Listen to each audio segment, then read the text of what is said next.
Assalamualaikum warahmatullahi wabarakatuh. Perkenalkan, nama saya Sri Pramisi Utami. Saya dari Prodi Pendidikan Sejarah IKI Waltes. Di sini saya akan menjelaskan tentang kekuasaan fungsi dagang VOC, yang dimana kita akan membahas 3 sub pembahasan. Yang pertama adalah latar belakang lahirnya VOC. Yang kedua, keserakahan dan kegejaman VOC. Yang ketiga adalah VOC gulung tikar. Memasuki sub pembahasan yang pertama, yaitu latar belakang lahirnya VOC. Yang melatar belakangi didirikannya VOC adalah untuk menghindari terjadinya persaingan tidak sehat antara fungsi-fungsi dagang yang berasal dari Belanda. Seperti yang kita ketahui, kalau dunia timur itu disebut dengan Nusantara ya.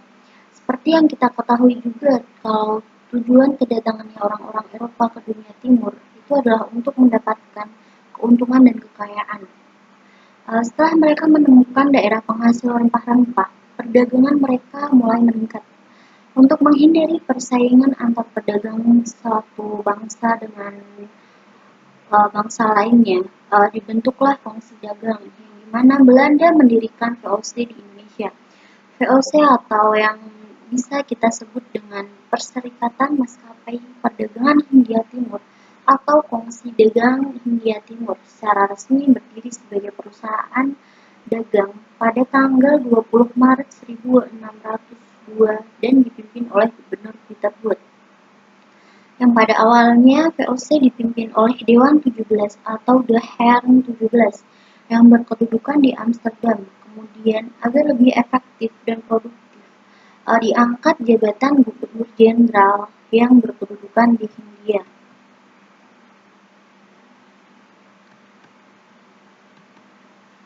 Tujuan dibentuknya VOC.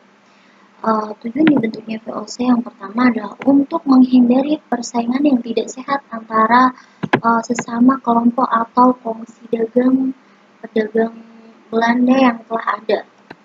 Yang kedua, untuk memperkuat kedudukan para pedagang Belanda dalam menghadapi persaingan dengan para pedagang negara lain. Yang ketiga adalah sebagai kekuatan revolusi dalam perang 80 tahun sehingga VOC memiliki tentara.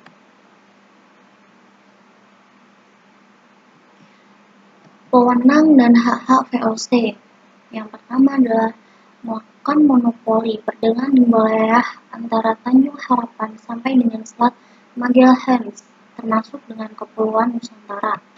Yang kedua adalah untuk membentuk angkatan perang sendiri. Yang ketiga, melakukan peperangan. Yang keempat, mengadakan perjanjian dengan raja-raja setempat. Yang kelima, mencetak dan mengeluarkan mata uang sendiri. Yang keenam, mengangkat pegawai sendiri. Dan yang terakhir adalah memerintah di negeri jajahan.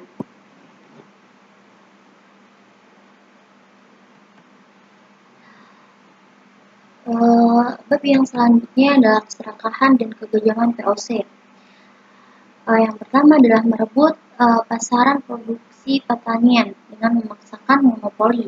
Yang kedua adalah tidak ikut aktif dalam kegiatan produksi hasil pertanian. Mereka membiarkan kaum pribumi yang memproduksi, sedangkan VOC tidak ikut serta dalam memproduksinya. Tetapi VOC tetap memperoleh hasil-hasil pertanian tersebut dengan mudah. Yang ketiga adalah VOC selalu mengincar dan berusaha menduduki tempat-tempat yang memiliki posisi strategis. Yang selanjutnya, VOC melakukan campur tangan terhadap kerajaan-kerajaan di Nusantara. Dan yang terakhir adalah lembaga-lembaga pemerintah tradisional atau kerajaan masih tetap dipertahankan dengan harapan bisa dipengaruhi atau dapat diperalat. Kalau tidak mau, baru diperangi. Seperti itu. Bisa kita simpulkan kalau VOC sebagai kongsi dagang yang ingin mencari keuntungan sebanyak-banyaknya, kemudian semakin bernafsu untuk menguasai daerah-daerah di Nusantara dengan memerangi beberapa kerajaan yang ada di Indonesia. VOC akhirnya menjadi kongsi penjajahan. Mulailah percokol kolonialisme dan imperialisme di Indonesia.